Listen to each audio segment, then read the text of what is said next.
Bonsoir, bienvenue à Atelier Librairie, le livre voyageur animé par Fabienne Rock et moi-même, Bruno Lalonde. Nous sommes à Montréal le 21 avril et nous sommes en direct. Et il est 20h34. Alors aujourd'hui, journée de congé, nous avons traversé la ville, avons marché 18, 19, peut-être 20 kilomètres, avons musardé, nous nous sommes arrêtés, nous avons observé le spectacle palpitant de la ville. C'est quelque chose qui nous enchante beaucoup, Fabienne et moi, ces longues randonnées sans but, sans objectif précis, une sorte de dérive poétique en savourant le temps qui passe, observant la ville qui se métamorphose. Avons exploré un quartier du sud-ouest qui a, qui a subi d'immenses transformations de quartiers désaffectés aux nombreux bâtiments industriels abandonnés, a fait place à une myriade d'institutions consacrées à la technologie et où un, un ensemble de bâtiments consacrés aux étudiants se sont multipliés autour de cette zone jadis abandonnée, qui n'était pas sans charme non plus, il faut quand même bien le dire, mais un charme suranné des commerces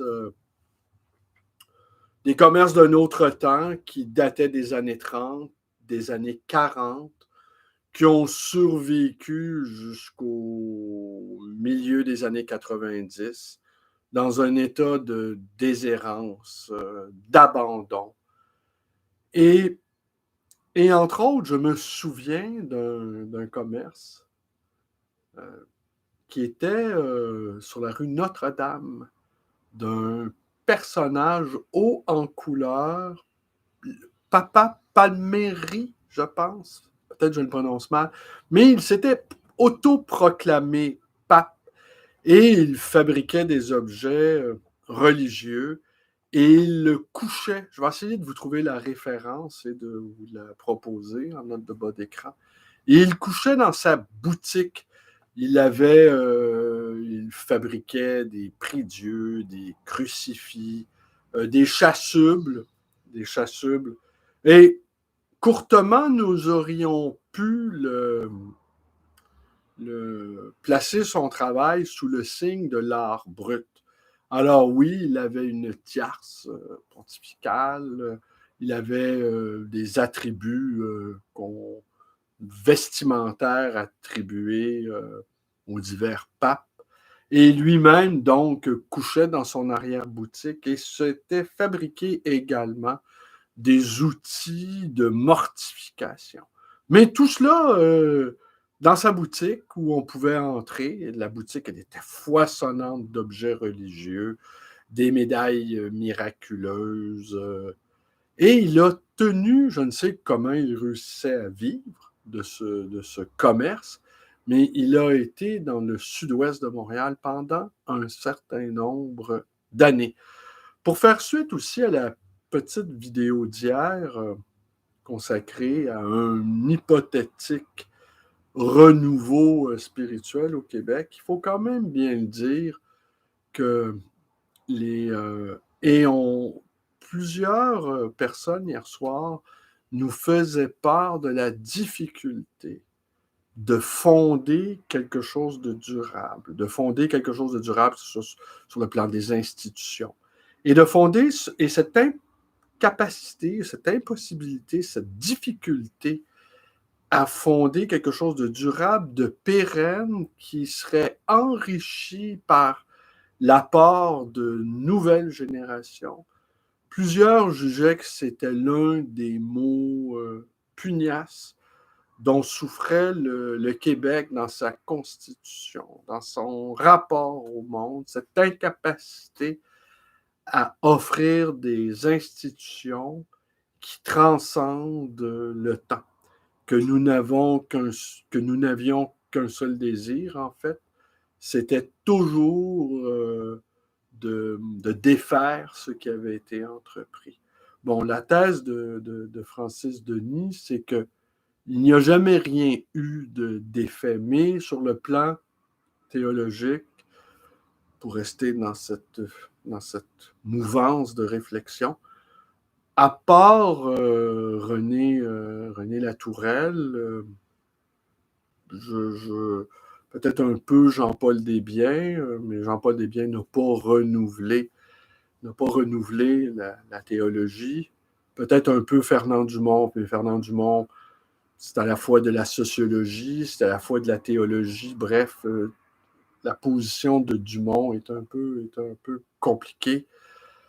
Ils sont peu nombreux. Et quant aux mystiques, eh bien, comme je vous disais hier, l'Église s'en méfie beaucoup, beaucoup, beaucoup, beaucoup. Et une des raisons, je pense aussi, de la crise très aiguë que traverse l'Église, c'est que ces personnalités, en tout cas les plus connues, je pense entre autres au frère Philippe, Marie-Dominique Philippe et son frère, qui étaient des théologiens de très haut niveau, mais qui ont commis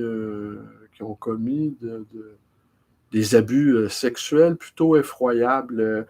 On pense également à, à celui, le fils ou le neveu Vanier, Jean Vanier, cette haute figure spirituelle qui aurait abusé d'un nombre considérable de femmes. Alors, Marthe Robin, affabulatrice, Padre Pio, affabulateur, des abuseurs sexuels de tout ordre. Tout ça, finalement, donne l'impression que l'Église, finalement, n'est pas qu'un repère de pécheurs, va sans dire, mais un repère de brigands également, très actifs et profitant de leur statut ecclésiastique pour commettre exaction sur exaction. Pour rester un peu dans la théologie, les premières lignes de la Genèse invitent l'humain à nommer les choses. Alors, la première tâche impartie à l'humain qui hérite de la création, si je peux dire, qui devient co-créateur de la création, c'est de nommer les choses. Et l'ouvrage dont je vais vous parler ce soir, c'est un ouvrage d'Adolphe Guescher, qui est un ecclésiastique, hein, on reste quand même en droite ligne, et il a écrit ce magnifique florilège consacré aux livres. Alors, ça s'appelle Les mots et les livres, et le titre générique, c'est le 2e tome de Penser pour penser. Alors, ça, déjà, c'est assez formidable comme programme. Alors, donc, c'est un florilège, et le livre en question se veut une apologie, un chant, un hymne à la gloire des mots et des livres. Ce qui est le thème non seulement récurrent de mes vidéos, mais qui est le thème central. Comment se maintenir, j'aurais envie de dire, dans l'extase des mots? Comment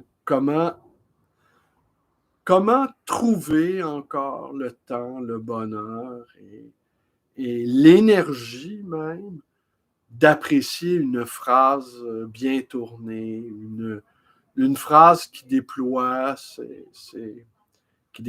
serpentins, une phrase qu'on n'attend pas, une phrase qui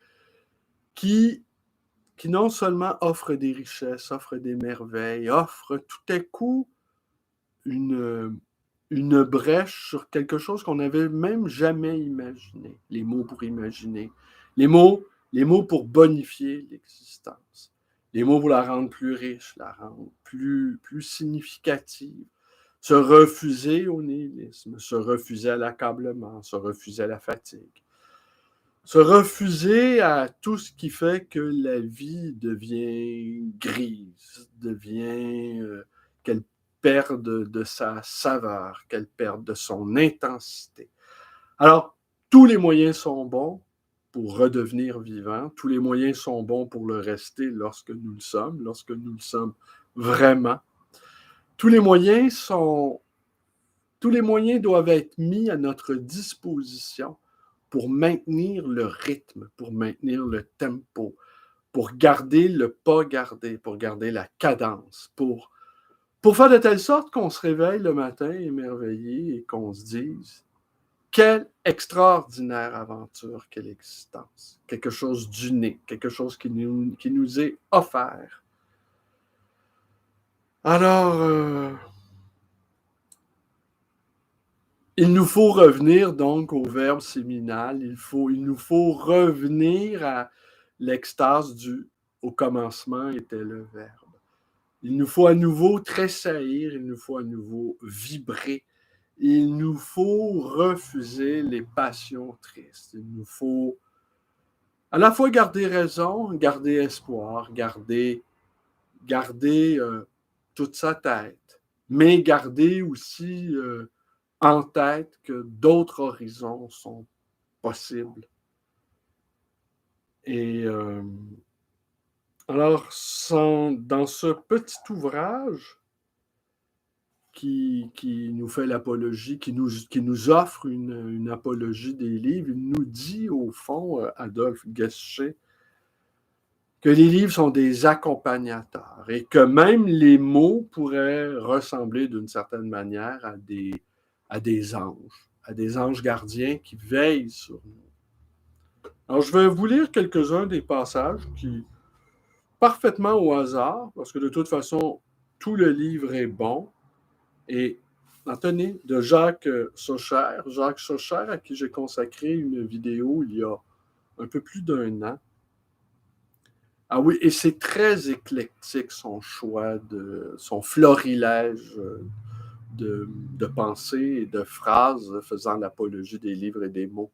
C'est très éclectique, alors il fait son miel avec tout. La matière, les formes, les mots nous parlent. Leur parole est physique, elle est visible et dépasse les prises du concept. Jacques Saucher, le professeur de philosophie.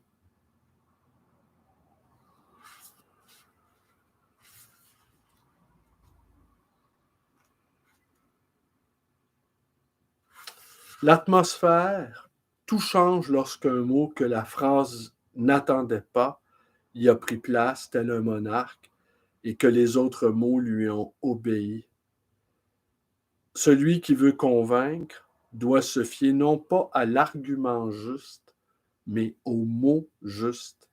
Joseph Conrad, et c'est un article de Hector Bianciotti dans Le Monde du mai. Le Monde du 23 mai 1997. C'est le monde des mots qui crée le monde des choses. Jacques Lacan. Les apophthegmes sont appelés paroles de salut par les pères du désert.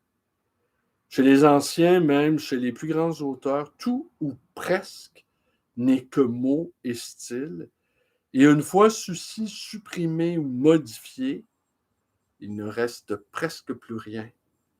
Giacomo Leopardi.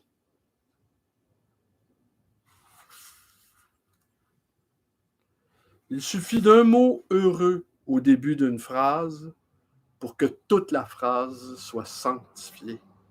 Thomas Owen. Je voudrais aimer si profondément les mots que chacun me devienne une prière. Pierre-Emmanuel. Rhétoricien, je n'aimais pas les mots. Je dressais des cathédrales de paroles sous l'œil bleu des mots du ciel. Jean-Paul Sartre, des mots.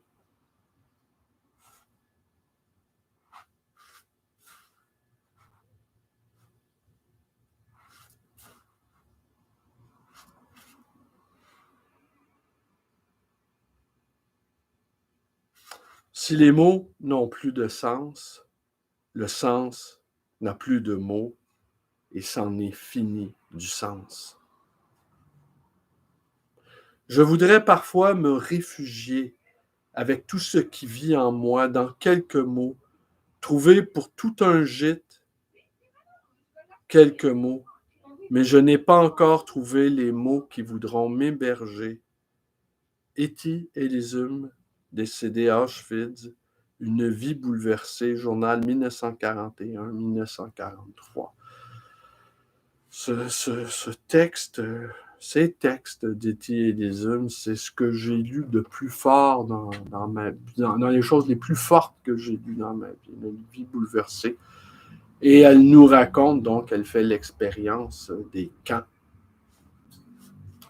Et elle nous dit, elle nous narre, elle nous décrit les moments de joie, vous imaginez, qu'elle a pu éprouver au milieu de la désolation, au milieu de crimes sans nom, au milieu de l'abomination sans appel. On parle d'une petite fleur qui réussit à pousser à l'ombre d'un barbelé, ou un rayon de soleil qui réussit à traverser le baraquement.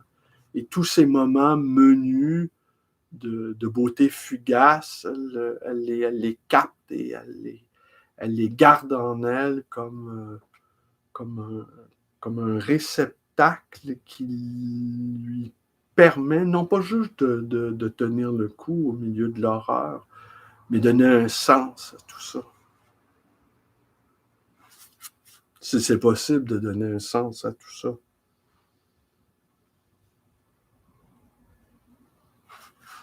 Les mots ne peuvent s'empêcher de faire les hiérophantes. Les hiérophantes, c'est les maîtres de l'initiation au mystère. Alors ça, c'est tiré de Clément d'Alexandrie, Protreptique.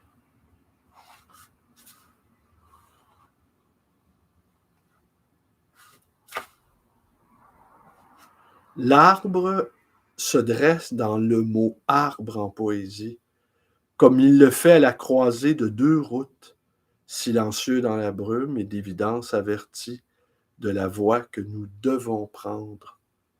Yves Bonnefoy.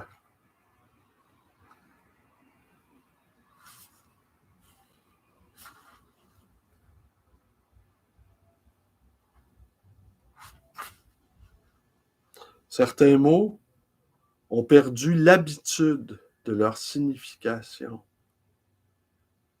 Nous pensons dans les mots. Merleau-Ponty. Il n'y a jamais de synonyme. Le mot, une présence réelle.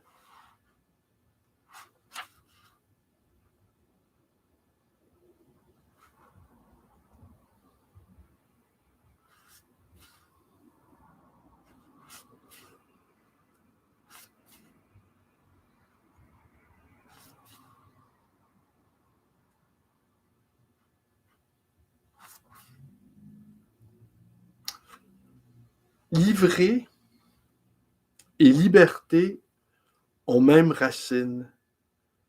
Tristesse de la redondance de la liturgie actuelle avant de se livrer librement à la mort.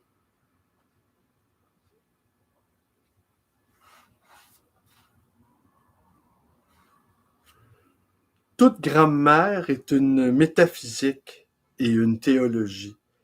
C'est ce que révèle Benveniste quand il étudie les problèmes sur les catégories aristotéliciennes imposées par la structure de la langue grecque. L'homme est un être qui parle, a une langue. De ce fait, il est habité par une grammaire et ainsi il est un être métaphysique.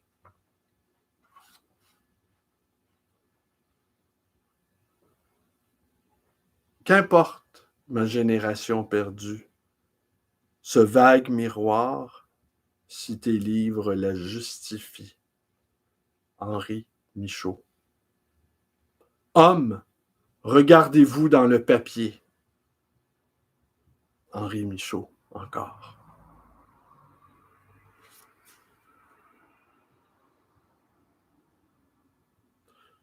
Le livre n'est pas une entité close, c'est une relation. C'est un centre d'innombrables relations. Jorge Luis Borges, Autre Inquisition.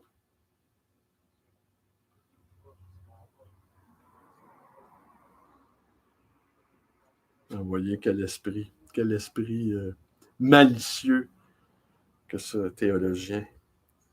Tous les livres du monde sont, comme l'or pour le roi Midas, à la disposition d'un lecteur vorace, et puis par accident, il casse ses lunettes. Feuilleton américain de Twilight Zone.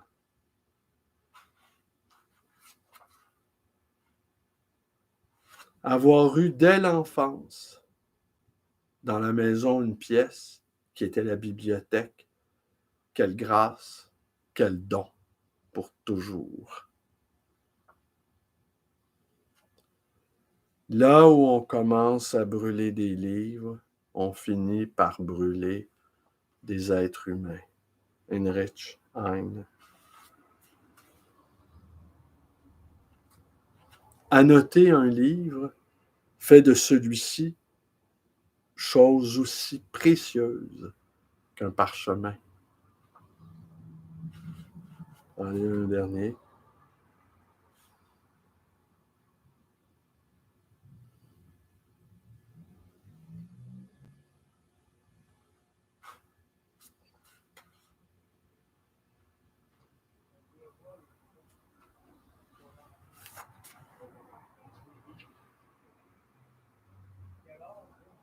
Dostoïevski pleurait sur le destin de ses personnages. Alors, vous voyez, la librairie, elle est fermée.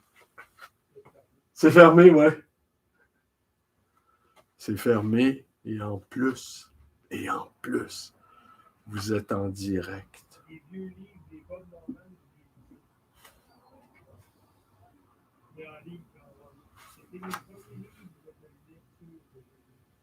L'écriture, alors un dernier vraiment. L'écriture grandit avec ceux qui la lisent. Grégoire le Grand. Ouais. Je vous en prie. Ouais, vous êtes bienvenus. Alors voilà. C'est ça, c'est tiré de Pensée pour penser d'Adolphe Guescher, Les mots et les livres, et c'est publié aux éditions du Cerf. Je vous remercie d'être avec moi. Je vais finir par me familiariser avec le direct.